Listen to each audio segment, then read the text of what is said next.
So we just finished our interview with Vladimir Putin.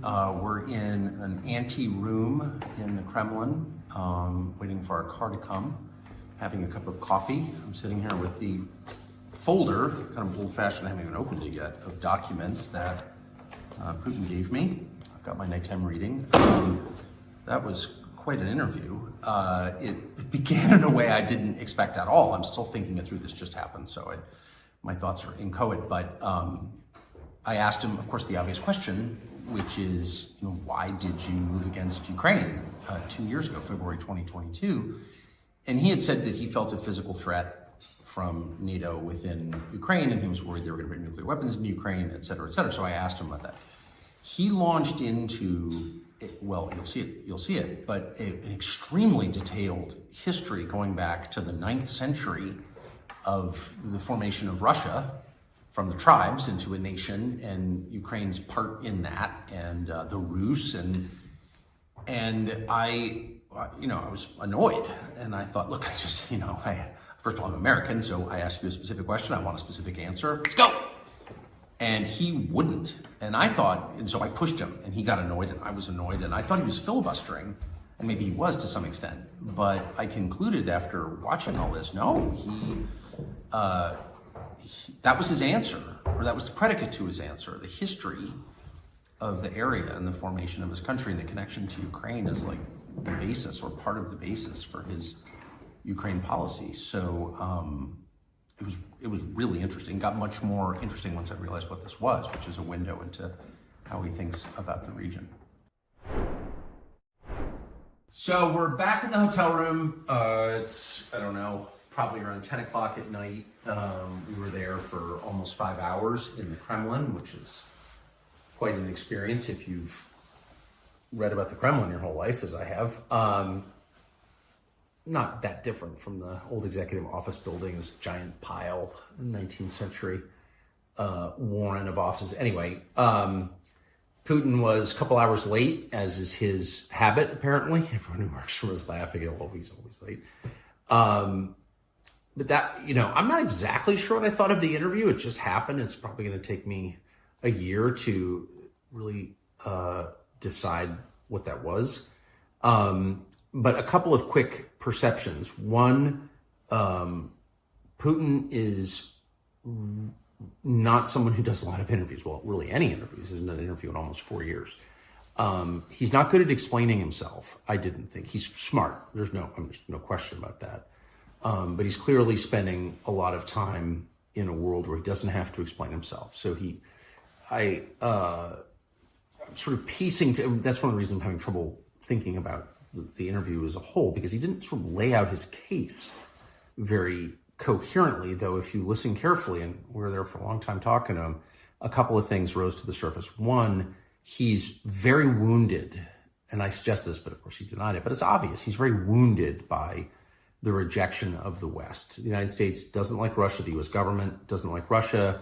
I think like a lot of Russians, he expected the end of the Cold War would be sort of Russia's invitation into Europe, or sort of into Europe, because it is a European country that's half in Asia. But there's a lot that's European about it. And if you come to Moscow, it's a very European city. You see it and you can feel it culturally. And the West rejected Russia. And maybe, I'm not even taking sides in this. Maybe there were good reasons. I don't know what they would be, but in any case, the West was determined not to be allied with Russia. That's very obvious. That's the whole point of NATO, I guess, is to contain Russia. And Putin is wounded by it. He's very upset about it. His eyes flashed when we talked about that, as we did, for probably over an hour. He didn't have a coherent theory that he was willing to tell me anyway as to why that is. Russia's not an expansionist power. Sorry. You're not supposed to say that, because all the Tory and Newlands and all the liars and ideologues who run the State Department want to make him into this, Hitler, Imperial Japan. But the truth is that that's just false. It's just stupid, actually. You have to be an idiot to think that. Russia's too big already. It's the biggest landmass in the world. They only have 150 million people. And they've got, 80-some effectively provinces or semi-independent states, but different nationalities and religions and languages. And imagine managing all that. They've got more than enough natural resources. They're swimming in natural resources. They don't have enough people, in their view. So the idea that they want to take over Poland, why would you want to do that? They just want secure borders. Maybe they're too paranoid about it. Totally possible. Again, not taking sides. But the idea that they're going to roll into Vienna or something, you'd have to be like an idiot to think that. It's just not true. There's no evidence of it, actually. And the professional liars in Washington really don't know anything about the area or really anything about the world beyond New York, have convinced themselves, or I think he's trying to convince you, that this guy's Hitler and he's trying to take the Sudetenland or something. It's like not analogous in any way. Whatever Putin's many faults, okay, it's not an expansionist power. So I can't even recall my point exactly, other than he is, to the extent he's angry, and that it's obvious, he's angry because he feels like, whoa, why, I thought we were going to be friends. And again, maybe that's his fault, but he's definitely mad about it. And the second thing I would say, which I thought was kind of really striking, is that he was willing to admit that he wants a peace deal in Ukraine, and sort of give it away and just sort of say that out loud. He said it a couple of different times. Again, maybe he's lying in ways I didn't perceive, but he kept saying it. And I don't know why he would say it if he didn't mean it. And of course, there is, as a matter of fact, there is evidence overwhelming that there was a peace deal or part of a peace deal at the beginning of peace talks, a settlement of some sort on the table a year and a half ago, that the former Prime Minister of Great Britain, Boris Johnson, scuttled on behalf of the Biden administration and convinced Zelensky and the Ukrainian government not to enter into these talks. I mean, that's kind of an established fact. The Israelis were there. They revealed this. I mean, that happened. So, but Putin, for his part, again, even talking about Putin, you feel like you're flacking for Putin. I'm from La Jolla, California, not flacking for Putin. Please. I'm just trying to assess this rationally. It's interesting that he's willing to say, yeah, I want some kind of settlement. And the final thing I'll say is that if you're wondering who the lunatics are, U.S. officials have said on the record and have said to me, and are telling a bunch of people that part of the terms have to be Russia giving up Crimea. And without getting into the whole history of Crimea, here are the facts. It's, the home of Russia's warm water fleet. It's got a Russian population. They had a referendum. It chose Russia.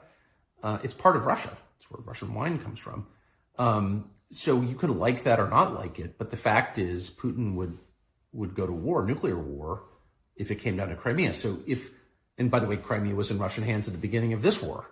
So it's like, if you really think that a condition of peace is that Putin's going to give up Crimea, then you're like a lunatic, and they are. I mean, they want a weak leadership in Russia, and the question is, why would you want that? How is that good for the United States? I'm not defending Russia. I'm defending my own country. A weak central government in a nation with the world's largest nuclear stockpile is insane, especially a country as large and potentially fractious with this many languages, ethnicities, religions, 20% Muslim population.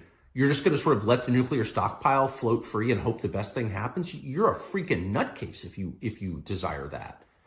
And we are run by nutcases. The president and that poisonous moron, Toria Nuland, we're going to depose Putin. Well, then what happens? What happened in Libya when we deposed and allowed, Gaddafi to be murdered? What happened in Iraq when we brought Saddam to justice? Those countries fell apart and they've never been rebuilt again. In Afghanistan, we took out the central government and they came back. It's still run by the Taliban. So our track record of knocking out the leader, which is very easy to do, is spotty at best. Things don't always get better. And to do that to Russia, the largest landmass in the world with the largest nuclear arsenal, like, you're on drugs if you think that's a good idea.